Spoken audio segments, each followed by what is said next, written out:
Hello and welcome to another edition of Three in the Keel Isles in alongside my main man Fuad Ahad. What's going on, man? Fuad, this week we have a third member rejoining. He's joined us before. Happy to have him again. Ahmed Mahamoud, also known as Murks, around the city and all over the world, actually, not just Canada. In the US, the founder of Fuse Athletics, partner at Athletes in Power, and a hoops consultant at the NBA, NCAA, and FIBA levels. He joins us on the show right now. Murk, thanks for taking the time and joining us again, man. Man, thanks for having me again, man. I'm excited for this podcast today. Mhm. Yeah, let's get into it. I want to start with some NBA because this is crazy, bro. I don't know. I didn't think I was ever gonna see something like this in my lifetime again. We've seen 70 a couple of times, but 83 points with Bam Adebayo on Tuesday night against the Wizards. Now, he obviously got to the free throw line a lot. We know how the last little couple of minutes of that game went. Just your thoughts as a basketball fan, like seeing something so crazy in a game. I mean, I knew it was going to happen eventually, but I just didn't know it was going to be a five man that's doing it, right? I thought it was Yeah. going to be either a Shea or an Ant, but Bam doing it, man, kudos to him, you know. He got to free throw line a lot, which is good, you know. He drew good fouls. I mean, late in the fourth, they're triple teaming him, so I don't blame anybody but the Wizards, you know. At the end, Yeah, yeah. I don't blame anybody. So, I mean, it was good. He was aggressive early on. I think he had 62 at the end of third, or in the 60s at the end of third. And every possession, it looked like he cared more than anybody. You know what I mean? Got to try to get to his spots, try to get Yeah. shots. You know, so. I mean, It's crazy. it's been the reactions obviously have been mixed. Hmm. On one hand, if you're Eric Spoelstra, if you're a Miami Hmm. Heat fan, if you're a Bam Adebayo fan, Hmm. you're like, oh, this is amazing, like this is great. But then you have the other side of the conversation where you have a lot of people saying this is not good for the NBA. Is there any part of either of you who agree that this is not good for the NBA? Where in my mind, it was kind of like the expectation over the course of years and decades at this point is in a situation like this, a player who is at that point is not going to play long enough to be able to continue putting up the numbers and getting baskets and getting triple team. If you're up 20 points, if you're up however many points, you're not going to get the opportunities to get to 80 plus points. And that's what it seemed like. It was either the coach or the player just yeah, I'm good, I'm done. Like there's I guess a certain quote unquote respect for the game. I don't necessarily agree with that. Unwritten rule type Unwritten thing. rule type thing, exactly. That's what it felt like. It would never happen if it was a blowout win, if it was a win against, a Wizards team who's looking at the draft rather than looking at, the NBA season right now. Is there any part of either of you that's like, oh, this is not good for the NBA? Because a lot of people are saying this is not good for the NBA, and Bam has to defend himself. Spoelstra has to defend himself. It's a kind of hmm weird situation. I mean, the game has shifted, right? It's more of an offensive league than a defensive league throughout the years. So for me, it's like as a fan, a basketball fan, and somebody that's obsessed with the game, I think it's good. You know what I mean? It's good it's obviously good for ticket sales, right? Yeah. It's good they're just gonna come out and watch the best superstars in the game try to score 50 every night, you know, so or 80 or 70, you know what I mean? I'm honestly, I'm not against it. I'm happy for Bam. You know, that's 80 points is not easy to get. 83 No, points is not easy to get. You know, so exactly. kudos to him for sure. But I think it's going to be broken real soon, and I think the guy that's going to break it is Victor Wembanyama. Wembanyama. Oof. Yeah. Yeah. I Yeah. think he kind of, when they asked him about it, it kind of seemed like he's like, yo, I could probably get it at some point. I don't think he's gonna go out and say, oh, tonight's the night. I think if there's a night he's feeling good where the ball is dropping for him inside, outside at all three levels, getting to the free throw line, then he could probably do it for sure, and he'll end that game with also probably like six blocks or something like that. Yeah. But to Fuad, your point, I think it's good for the game. I just thought at the end, them fouling the Wizards to get the ball back, him getting triple team. Obviously, you don't want a guy to get that on you, but he had like 30 at the end of the first quarter. So it was like you you should have played better defense right after that. Yeah. Then he had like I think 44 at the half and then in the high 60s at the end of the third. And after that, it was just like, yeah, I'm probably never going to be in this situation again. It's either you take him out when he has like 70 and you're winning the game, it's a blowout situation, and you just 70 is still an amazing feat. Of Obviously, we course. don't Yeah. see that Yeah. a Yeah. lot, but he thought he can do it, and he ended up getting to 83. Obviously, as a Kobe fan, I'm not gonna hate on Bam, but I'm just like, yo, man, that 81 was so special to me, and Oh, seeing Kobe do it. But 46 free throw Yeah. attempts, or Yeah. 43, 43. sorry, 43 free free throws. And he is only made insane. 20. He Kobe, only made Kobe 20. By the got way, he only made no, he 20. made 36. He made He made 36. what am I looking? Oh, okay. 36. Oh, field goal. Sorry, I'm looking at field goals. He had 43 field Yeah, goals as well. Sorry, my yeah. mistake. 36. So Kobe got to the line, I think, in his 81 point game 20 or 22 times, something like that. So way less. And if yeah. you guys remember, about a month before Kobe's 81, he had 62 through three quarters Right. against the Mavs. In that game, he got to the line 25 times. So he got in the line, he got to the line more in that basketball game compared to the 81 point game. And then he didn't play the whole fourth quarter Right. in Yeah. that 62 point performance. So if he played in that fourth quarter, even a couple of minutes, he would have easily got to 70, maybe 80. Yeah. And then a month later, getting 81 again is That's where I'm saying ridiculous. like this situation is such an anomaly because you're not going to have NBA coaches keeping a guy out there in the fourth quarter because I'm not sure what was the score at the end of the third. I'm pretty sure the Heat were up quite a bit, Well, they right? were up big Yeah. the whole time. You're I don't not even remember the expecting final score. It was like one. They won big. It wasn't at the end of the game. It wasn't even yeah, about it the wasn't score. It at was all. just It was about just Bam we're getting getting Bam to as many 83. points. Exactly, as Yeah, many as as many possible, as points. close to the Yeah. 100 as possible. And it's such a weird situation because you're not going to ever see that happen over the since Kobe's 80. And that was a close game against the Raptors where he gets that 81.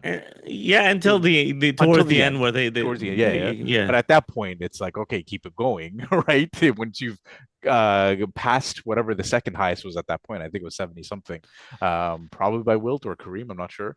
Yeah. But you don't at least for me, over the course of however many years, we've seen situations where guys have had 60 by the end of the third, but then they're Yeah. up by 20, 30, so the guy's not playing in the fourth quarter. Hmm. Or he's And only playing then for a couple of minutes, so it's very much an anomaly to see that.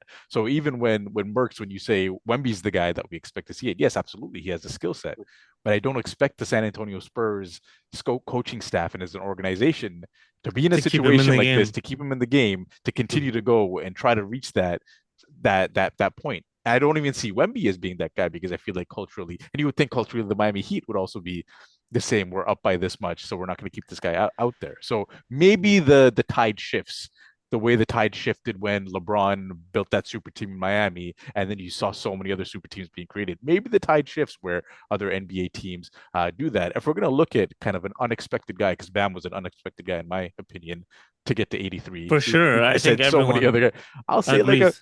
if I'm gonna predict who's gonna do it next, I'll say like Trey Murphy. Trey Murphy will be the guy that drops the next 80-point game. Because Bam, are you serious? Like Bam and the what? ball, yeah, you're right. Wouldn't have Bam. expected that. No, we didn't, and it's good for the league. I don't think it's a bad thing. Obviously, Yeah, it generates conversation, that's right. and when's the next time we're gonna see that? And literally, the last time was in Kobe did it in what 2006 it was, right? So 20 years ago. So maybe we Yeah, have to wait Yeah. another 20 years for another someone to 20. get to 80. I think 60 and 70 is obviously way more attainable these days, but 80 is a whole different number. So we'll Yeah, see what happens moving forward in the NBA if anyone actually tries to go chase it. But we have Mercs on, we have to talk about all sorts of basketball, NCAA, even youth sports. It's a championship Sunday and selection Sunday. The bracket will be finalized tonight.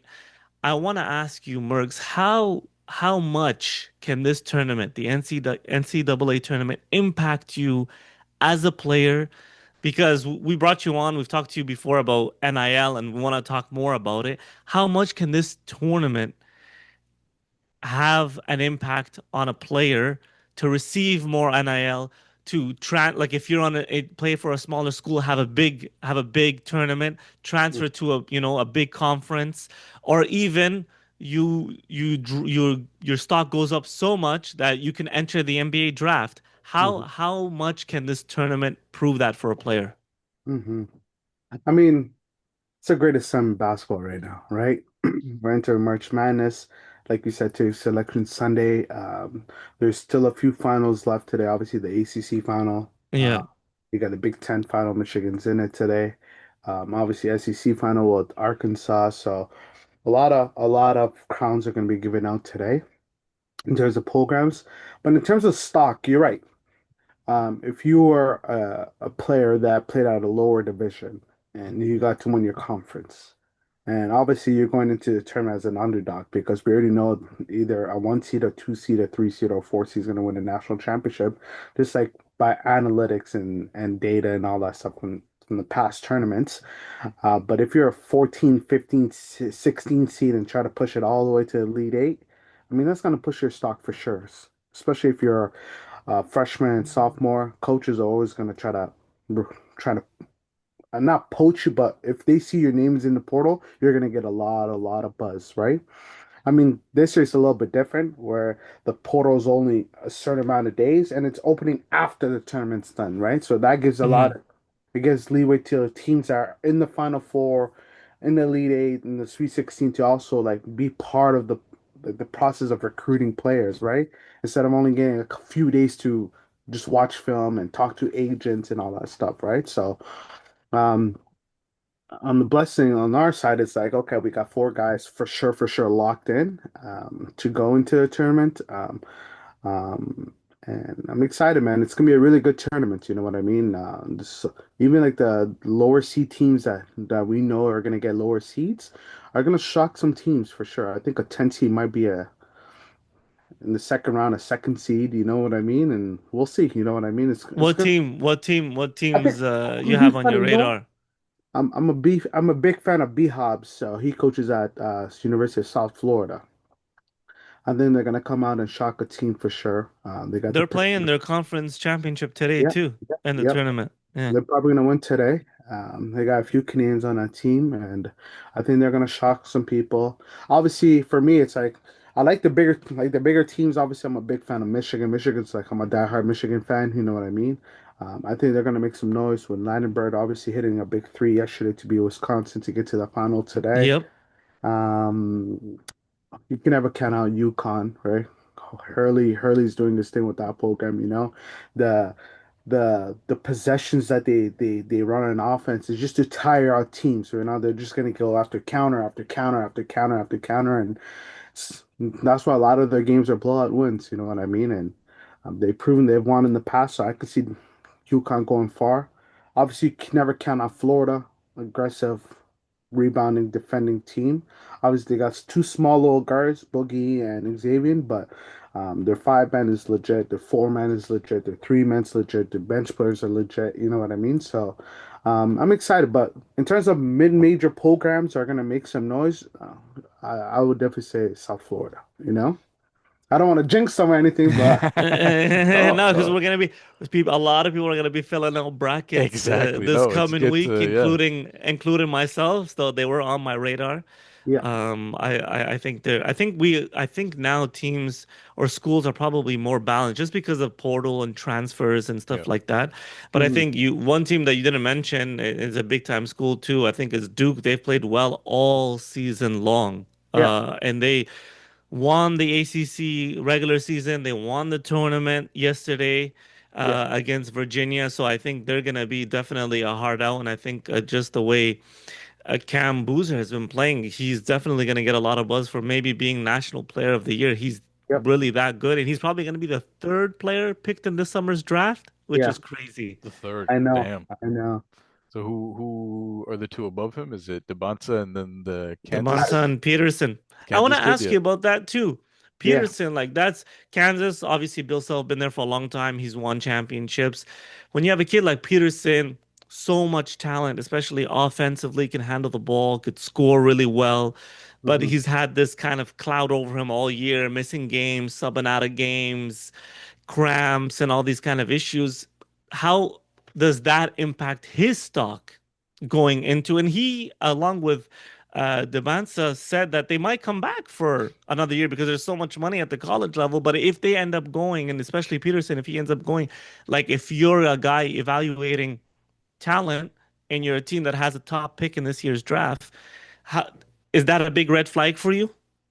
For me, no. The reason why I say that is because NBA scouts, NBA GMs, NBA executives have been watching those three players, or specifically Darren Patterson, I don't know how to say his last name.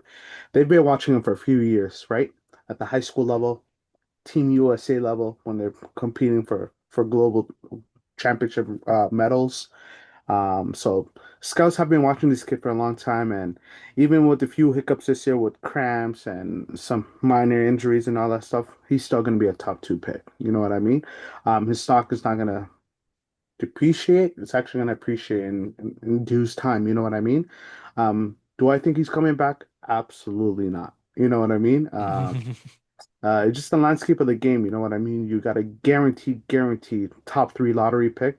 Like obviously AJ, Boozer, and Darren is going to be a top three picks.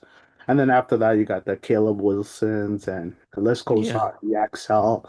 But those three picks are pretty much locks. And if I'm anybody on Kansas staff is like, no, don't come back. We got a big recruiting class next year coming in, and Right. we don't want you here. You know what I mean? Go push the NBA tag on them, you know? So That's interesting because I was going to ask, do you see eventually at some point where that becomes a reality where these potential top picks in the draft decide, no, I'm going to stay back?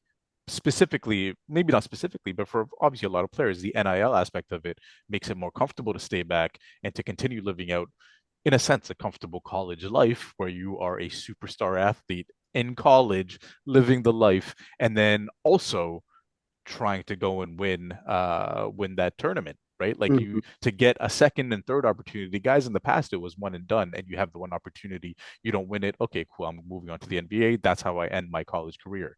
Moving forward, do you see a legitimate possibility where guys actually say, yeah, I'm gonna make well, Elias was telling me that DeBonce is apparently making $7 million this year. Yeah, isn't it? What? That's what was What? reported. That's what I've heard and seen. It's obviously a high like seven-figure deal Yeah. for him to go to BYU. That's Yeah. Well, unreal. I think he's making between 7 and 8 figures for sure. But the thing is, he's going to be a first overall pick potentially, and Yeah. he's going to make at least two, Yeah, maybe three, maybe 4x that amount, that's right? right. Exactly. So, Way more if you actually yeah, are the number one pick in the NBA. Of course. Yes, However, the comfort sponsorships, deals, he yeah. still gets that a year from now. Obviously, there's risks. You may get injured and then your stock may come down, whatever it may be. However, if you're a guy like Devonta, you can potentially take that risk. And now, like you're saying, this year may not be the year where the top picks decide to stay back in college and pursue a tournament win or whatever it may be. But in the future, do you see that being a possibility? I could see it definitely be a possibility in the future. It all comes down to like the NIL collectives, right? Right now, like there's not a cap, but there is a cap. You know what I mean? Yes. And Yeah. let's say a booster wants to donate $150 million, and then that really changes the game up, right? Because now it's like, okay, give if you can give 40 to 50% of that donation into one player, then the number one player will probably sit back, right, and Right. try to run back and win a Hmm. national tournament. But I don't think it's going to happen anytime soon. Um, Guys know when it's time to go. You know what I mean? Their families know, their agents know, their coaches know, and like what, like the NIL stuff is cool.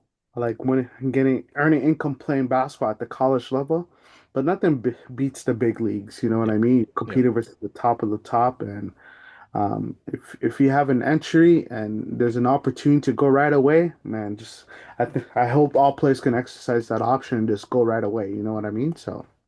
And Yeah, the and other side of also, it, I just want to ask the other side of it was as well what you said that did click that wasn't clicking before is that all of these colleges already have, you know, kids lined up that are going to come in as five-star hmm freshmen, the big colleges specifically. So that's a part of it. Because in my mind, I was thinking it would be good for the NCAA if through this NIL avenue that they've taken are able to convince the best players to not be one and done and move on to the NBA, but stay back. It maybe builds their product. But however, they're kind of constantly bringing in the next Yeah, kid, the next kid, the next kid, right? So that makes exactly. sense. Yeah. So I can't. I guess if in your position, there is no situation where you would advise a guy, yeah, stay back another year if they have the opportunity to go to the NBA.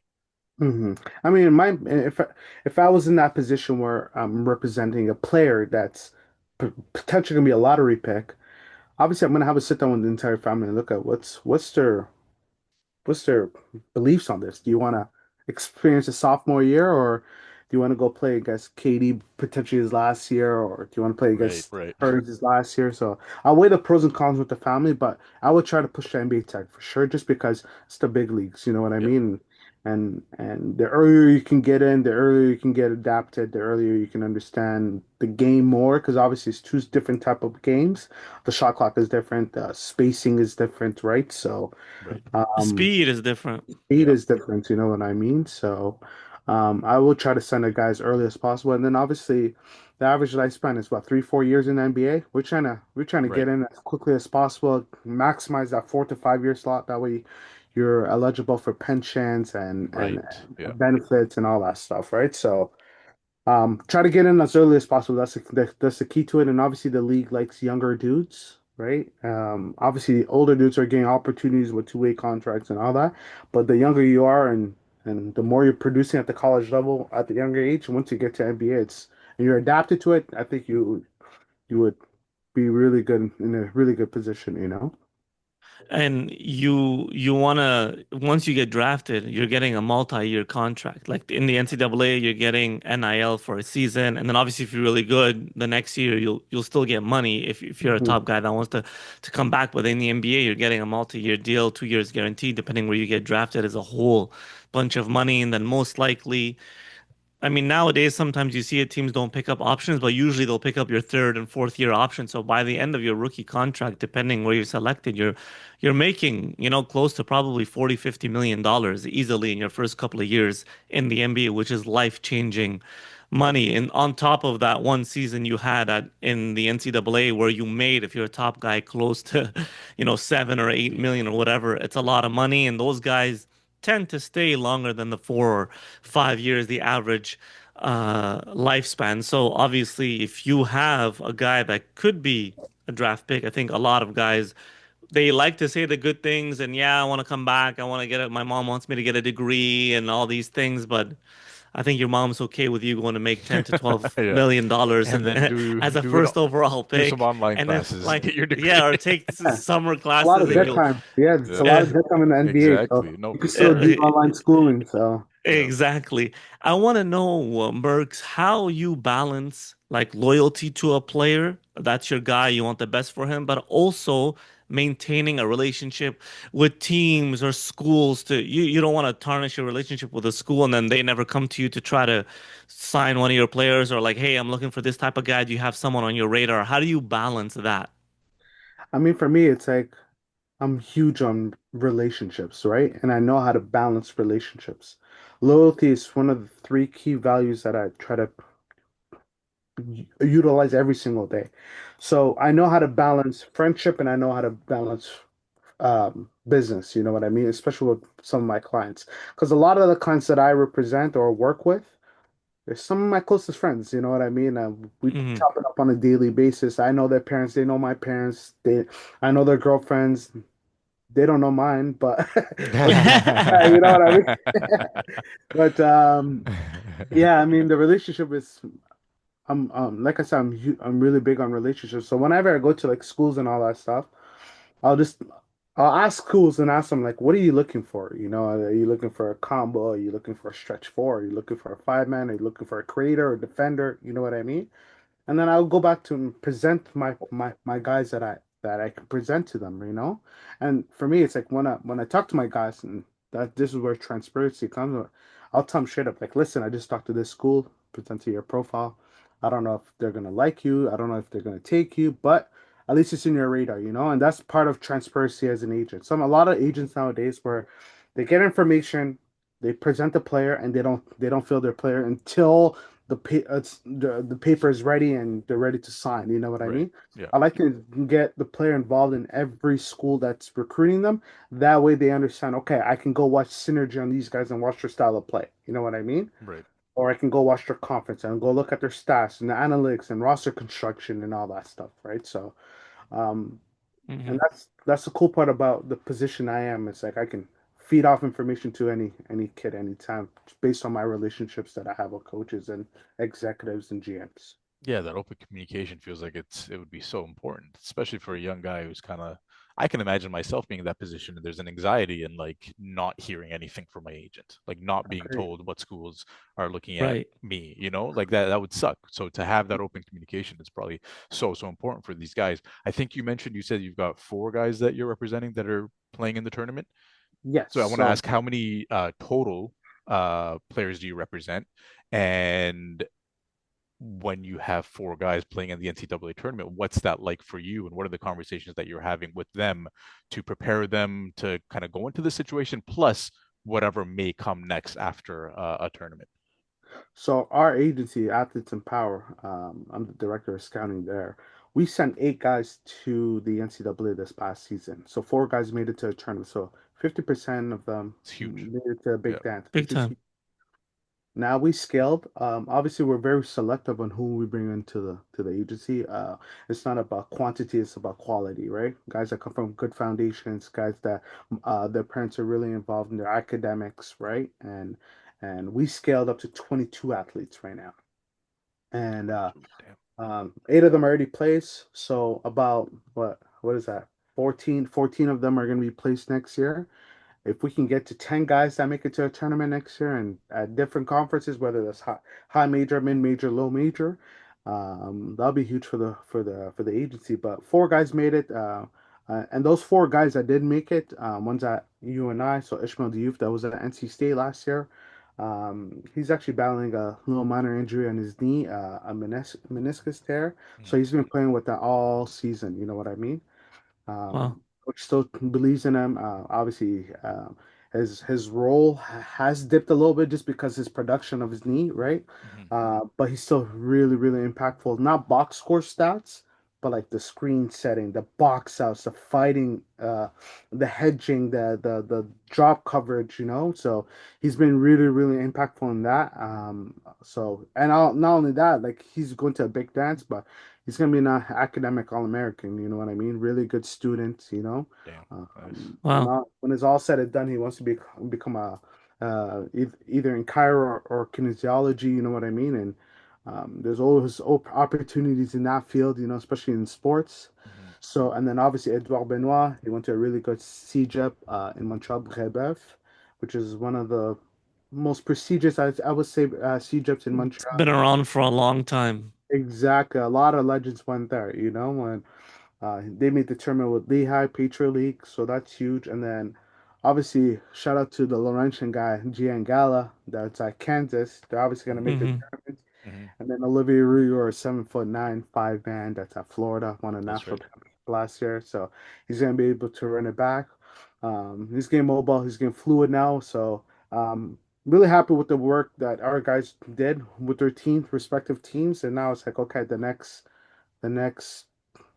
14, 16 guys that we're bringing in, um, we expect the same mentality and grind, trying to make the big dance next year. So, Too just seems like growth after growth. I didn't yeah. know Olivier Rioux was being you were representing Olivier Rioux.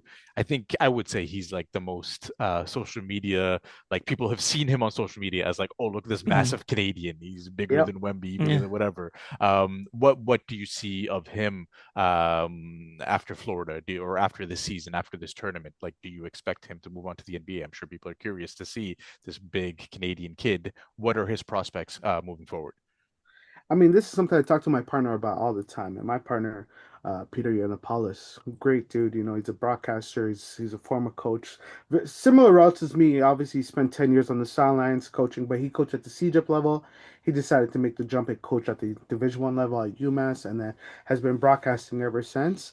Um, I I pick his brain. He picks my brain every single day, and these are conversations that we have, and we have to get a little bit uncomfortable sometimes and ask each other the tough questions. But a guy like about you, I think he's going to be an NBA player. Obviously, there's a little bit more development to go. Obviously, there's more film to go with. Like he needs to play big minutes and all that stuff. That's going to come, and we trust what Florida is doing. Obviously, they've proven that. they utilize their fours and their five mans a lot. Hmm. Hmm. So and Olivia plays the five specifically, and I think he's a few summers away, at least two, maybe three summers away from making the big league, you know. Yeah. And if it's not the big leagues, there's basketball being played all around the world, you know. Oh yeah. Oh yeah. Um, We know. There's a lot of money to be made Everywhere. globally for Everywhere. sure Yeah. in basketball. I mean, the NBA is the goal and the dream for everyone that makes it to this level. But there are some really good, European leagues, the Euro League, and many, many different leagues in mhm. Europe and in Asia Yep. as well. Africa is growing. There's going to be an NBA Europe now, Yep, so yep. there's a lot of money to be made. Merks, I want to ask you about what's the craziest or most memorable negotiation you've ever been part of? Can you share something that, you guys went to the table and I'm like, yo, this is crazy. It didn't work, or it did work, or you didn't expect to get something. You guys got something with one of your one player you represent, or any of, time that you've been involved in things like this. Yeah. I mean, it actually happened last summer. So I have a close friend of mine that's really tapped in the market in France, in Pro A in France. And obviously France is the second or third. Yeah, probably first right now. The country that sends the most NBA guys from France, right after Canada. I think it's either Canada or France first, after the U.S. Right. So I was talking to an agent out there, and we're about to partner up on a transaction where we're gonna help a kid and his family go from Pro A into a big time pro basketball team in the U.S. So we had a deal on the table. I think it was worth like $2.4 million for the player to come out and make the jump. And really good school, a school in the Big Ten. You know what I mean? I'm not gonna say the school. Michigan. No, it's not Michigan. I'll tell you. Actually, I'll say the school. It's actually Michigan State. Oh, Okay. okay. Close. Yeah, School across the Michigan Eh, State. street. Okay. And Tom Izzo was on board. A few of the assistants were on board. Back and forth with me and the agent that's in France. And the kids decided to cancel the deal and stay in the EuroLeague. So Oh, damn. yeah, so he took a bet like he risked he. I mean, I'm happy for the kid. At the end of the day, you're still playing high level hoops. You're playing the EuroLeague, right? Yep. So that's where the second best league in the world is. You know what I mean? Uh, right. and he decided to stay there, producing really really well in the EuroLeague. But he can make the jump this year, and his stock is probably going to be 2x that amount, right? So Right. there's pros and cons. If I was him, I would have went right away. Obviously, I'm trying to get to a league, right? As an 18, 19-year-old EuroLeague player, if I can get some college experience, show that I can adapt into their system, because there's a difference between FIBA and NBA. You know what I Yep. mean? Big time. And if I can show that I can play and be dominant at this level, at the college level, then I think he would have been a top five, top 10 lottery pick this year. You know what I mean? Just because of his size, his frame, his shooting ability, his shot blocking ability. So, Can you but uh it can didn't you work mention out. the name? Yeah, Yeah. can you mention who it was? Unfortunately, for I privacy reasons, I wouldn't be able to get mention the name, but I mean, it was like I said, it was a lot of back and forths. And I had the pleasure to meet Tom is a few years back, so that's part of the reason why the conversation kept going. I just on the accessibility of players that I have and the contacts that I have on a global stage, I can present to you guys, and they looked at it as a Mercs is an asset, and we want to work with them. So Mm. unfortunately, it didn't work out, but God willing, the next one does. So Yeah, yeah, that would have been absolutely. I big. mean, That would have been big time. yeah, yeah. I mean to even start with that, it's like you've built the credibility in a sense. Do you feel in a situation like that where the client you may be representing is the one who decides, no, I don't want to do this, that is there any part of you that feels, oh, you may have lost credibility, or do you feel you've gained credibility just to even have had the conversation in the first place? Yes and no. I mean, whenever I speak to coaches in the US, 90% of the time, I'm just trying to get feelers, right? Mm. Trying to understand like what's their point of view on this player, what's their scouting breakdown, what's their NIL market value, right? I would try to understand like, okay, what's this player worth, or what's his skill set worth, right? And then I would go out to like agents and general managers from different countries and tell them, hey, listen, this player is really, really good. I think he can play in this league. These are the numbers I'm hearing. Are you guys open to discussing? And then I give them the option if they want to entertain it or not, right? Hmm. So, in terms of credibility, no, it doesn't really affect it because they know that I'm accessible to a lot of guys and I'm an asset and not a liability. And if the first one doesn't work out, hopefully the second one does. But I know for a fact, God willing, on the third one is going to work out. So. Yes, yeah, absolutely, For absolutely, sure. for sure. Yeah. Definitely. Ahmed Mahmoud, aka Murks, founder of Fuse Athletics, partner at Athletes in Power, and a hoops consultant at the NBA, NCAA, and FIBA levels. Thank you so much for taking the time joining us inside the key. We really appreciate your time, and we'll definitely be checking in with you again sometime in the future. Appreciate you for having me, guys. Thank you, Murks.